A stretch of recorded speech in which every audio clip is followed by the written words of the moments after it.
Good noon everyone. So for today's video, we will show you about the step-by-step procedure on how to conduct a observation on your research. Sir, kung ayaw, pakicheck naman sa schedule ako. Ay, wala sir. Free ako, pero. Sige, salamat.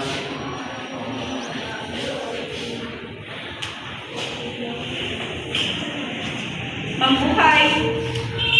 Yes, ma'am. Ano kayo?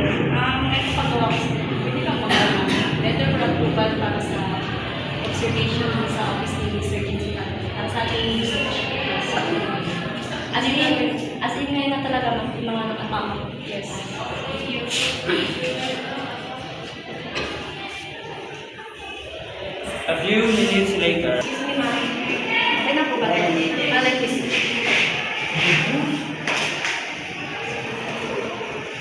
Okay na.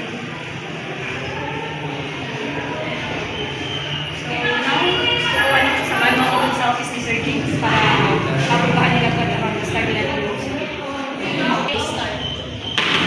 Good morning, sir. Good morning po, ma'am. Ano? Sir, may sadya po sana kami kay Sir James Apatan. Sige po, pasok po kayo. Okay, sir. Sir, good morning. Morning. Sir, Yung natin. I am pala sir, researcher, and also this is my co-researcher, Sir Buhay. May pagkakuhan mo sana kami sa inyo. If pwede po na makikanta kami ng observation dito sa office. Okay.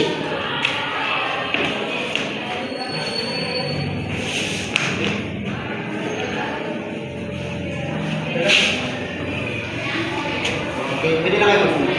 Thank you, sir. Kung may kailangan pa kayo, umagit lang kayo sa akin. Tulungan nyo lang. Thank you, sir. So, ganito pa gawin natin. Kaya sa part na yun, ikaw mag-observe doon. Documentuhan ko na yung pwede mo observe at dito nung nakasulat ko. I-observe mo kung ano yung mga pagkakas. Lahat na pwede mo observe. So, Okay na karta.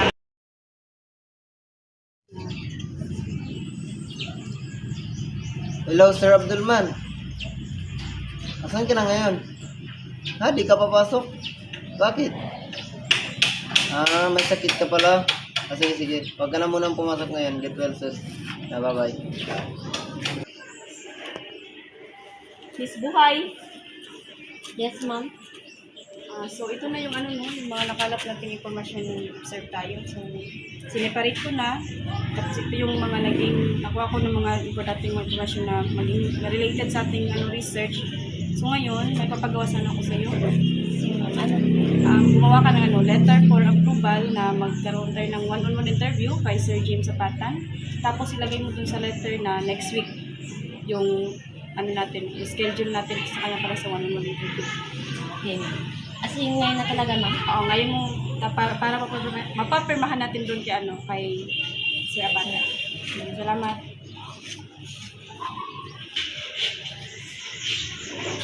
Ito na po, ma'am. Okay na po ba to? Tingnan ko nga.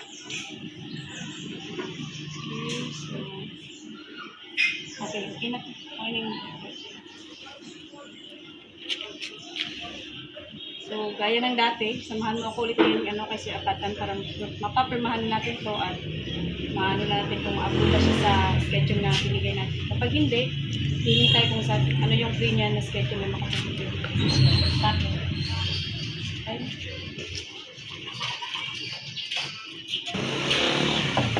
Morning, Yes? sir! Uy, ikaw pala.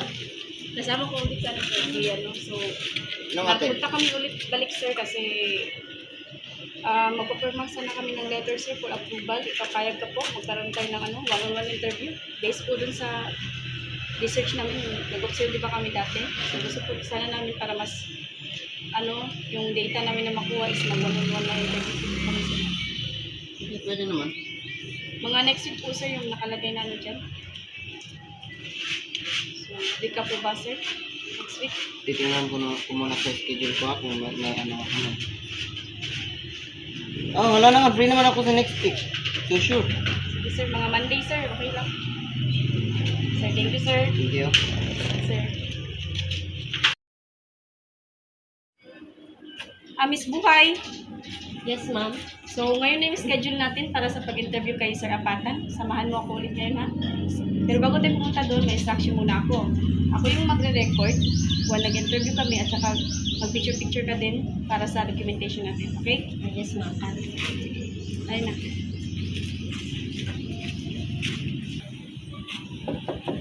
Good morning, sir. Hi, Kami, sir. pasok kayo. Kami ulit, sir. So, nandito na kami ngayon sa ano, sir, para mag-interview na tayo sa schedule na pag-usapan natin. Yeah. So before tayo mag-start sa interview, hingi muna kami ng permission, sir, na mag-ano pala kami, magre-record kami while nag-interview tayo. Saka siya naman, sir, yung kasama ko is mag-picture para sa documentation. Okay lang po ba, sir? Okay lang. Picture. So, mag-start na tayo, sir. So, sir, una kong tanong, sir, is ano ba yung mga manual procedure na dito sa pag-organize ng mga books? Dito kasi sa amin is iba-iba lang namin yung every subject. Example na mathematics, yung English, history, para mas madaling malaman o makita ng mga bata na kung ano yung hinahanap nila. Sige, sir. How about naman dun sa ano, sir, procedure na sa pagpapahiram ng mga books?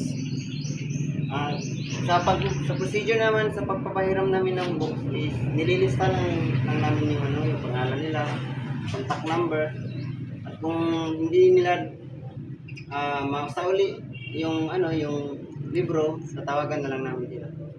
So, manual talaga, sir. Manual lang talaga yung kaya mahirap talaga. Sir, at sir, yung ano nyo, sir, yung mga challenges na na-encounter nyo sa paggamit ng manual procedure ay ano? Madami. Sabi nga ng katulad ng sinabi ko kanina sa iyo na yung manual sa paghiram ng libro, minsan yung ibang libro di naman sa tao. Kung anong dahilan, kaya tinatawagan yung iba, hindi sumasagot. Isa yun sa mga problema talaga pag nagpapahiram ng libro yung ganyang. Saka yung mga books, sir, nasa sa ulo ba ng maayos? Ay, yung iba hindi. Yung iba wala ng cover, kulang na yung page ng libro. Tsaka hindi mo na masabi kung libro ba talaga yun o ano. Kasi hindi mo na maka-clarify yung anong page ba yun o laman ng libro. So, mahirap talaga, sir, sa manual procedure. So, ngayon, sir, dahil nagkanta kami ng research. Okay. So, ngayon, sir, dahil yung rason talaga namin, sir, kung bakit kami nagkantak ng research ay para matulungan yung office nyo na maging madali yung trabaho nyo dito. So, mag-suggest kami, sir, ng mga system. Babalik kami mga ilang days, sir, at ipapakita namin yung magagawin namin system para at hingi kami ng feedback kung okay na ba yun sa'yo. Galing. Pwede. Para sa ano, sir? Para mas madali yung pagtrabaho nyo dito, yung pag-organize, at saka lalo na yung pagpapahiram nyo ng books, sir, para hindi siya maging manual na lang. So, yun lang, sir. Maraming salamat sa time at Maraming salamat din. Ulitin. hopefully, sir, magustuhan mo yung system na gagawin namin. Maraming salamat. Namahan ko na kayo. Sir.